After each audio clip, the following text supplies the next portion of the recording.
നല്ല നാടൻ കുത്തിരി ചോറിൻ്റെ കൂടെ ഇത്രയും കറികൾ, നല്ല നാടൻ കറികളൊക്കെ ചേർത്തിട്ട് ആ ഉച്ചയ്ക്ക് കഴിക്കുമ്പോൾ ഒരു ഫീൽ ഉണ്ടല്ലോ.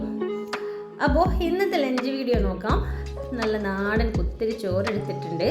അതിൻ്റെ കൂടെ കുറച്ച് വെണ്ടയ്ക്കയും വഴുതനങ്ങയും കൂടെ ചേർത്ത് വെച്ചിട്ടുള്ള ഒരു മെഴുക്കുവരട്ടിയാണ് എടുത്തേക്കുന്നത്. അപ്പോൾ ഇതൊരു ബാലൻസ്ഡ് പ്ലേറ്റ് ആണ്. അപ്പോൾ കുറച്ച് വാഴക്കൂമ്പിൻ്റെ തോരനും കൂടെ എടുത്തിട്ടുണ്ട്. അപ്പോൾ നല്ല നാടൻ വാഴക്കൂമ്പൊക്കെ എപ്പോഴും ഇവിടെ അവൈലബിൾ അല്ല. അപ്പോൾ കണ്ണിൽ കണ്ടപ്പോൾ ജസ്റ്റ് വാങ്ങിച്ചാണേ. പിന്നെ തേങ്ങ ചേർക്കാത്ത ക്യാരറ്റ് പച്ചടി, ക്യാരറ്റ് സവാളയൊക്കെ ഇട്ട് വഴറ്റി പച്ചമുളകൊക്കെ ചേർത്തിട്ട് ലാസ്റ്റ് ആകുമ്പോൾ കുറച്ച് തൈരും കൂടെ ചേർത്തെടുക്കുന്ന സാദാ പച്ചടിയാണേ. പിന്നെ കുറച്ച് സാലഡ്, കുക്കുംബറും സവാളയൊക്കെ ചേർത്തിട്ടുള്ള സാലഡ്. പിന്നെ ഇതെന്ന് പറയുന്നത് ഫിഷ് ഫ്രൈ നമുക്ക് പറയാൻ പറ്റില്ല.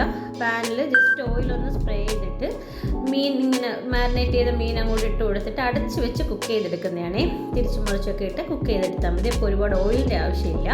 പിന്നെ നല്ലൊരു തേങ്ങ അരച്ച തക്കാളി കറിയുണ്ട് പച്ചക്കറിയായിട്ട്.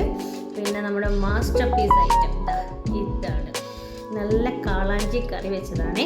ആ മീൻ കറി ഇതിൽ തന്നെ നെയ്യൊക്കെ തെളിഞ്ഞ് കിടക്കുന്നുണ്ടോ, നല്ല നെയ്യുള്ള മീനായിരുന്നു. അപ്പോൾ നല്ലൊരു കാളാഞ്ചി കറിയും കൂട്ടിയിട്ട് ഇപ്പോൾ നമ്മുടെ ലഞ്ച് ഇത്രയേ ഉള്ളൂ. നല്ല കോട്ടയം സ്റ്റൈൽ മീൻകറി ഉണ്ട് വെച്ചേക്കുന്നത്, തക്കാളിയൊന്നും ചേർക്കാതെ.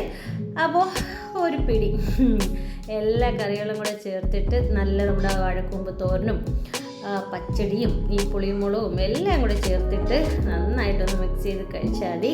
ഇതിനെയൊക്കെ ബീറ്റ് ചെയ്യാൻ പറ്റുന്ന വേറെ എന്ത് ഫുഡാണ് ഉള്ളത്?